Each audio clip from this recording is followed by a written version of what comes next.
रोज रोज प्यार का पानी पिला पिला कर मैंने ये रोज उगाया है,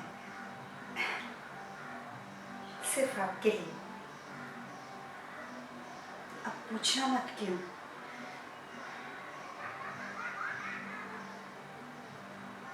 अब इतना फोर्स कर रहे हैं तो बता देती।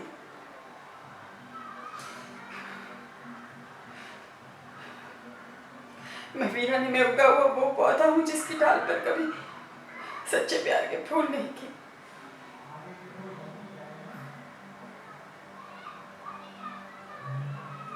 पर जब भी आपको गार्डन में बंदूक साफ करते हुए देखती हूँ तो लगता है कि फूल के साथ साथ कोई गुल भी खिला दूं। जब आप मूंछों को ताव देते हैं तो यहाँ गुदगुदी सी होती है और पता नहीं मेरा बीपी शुगर क्या क्या बढ़ जाता है। लगता है रिटायर्ड मेजर के साथ मेरा कोई मेजर इश्यू होने वाला है।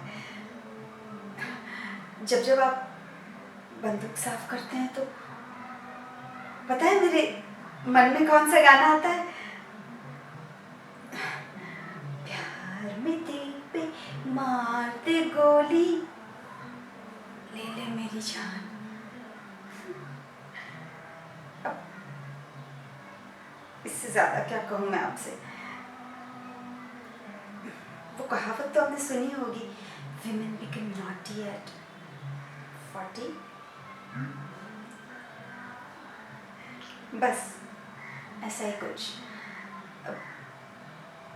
और वैसे भी आप तो समझदार हो, और समझदार को इशारा ही कॉफी होता। उप्स, सॉरी, काफी होता है। वो आपके साथ कॉफी पीने का मन था ना, तो काफी के बदले कॉफी निकल गया। तो आज शाम 5 बजे CCD।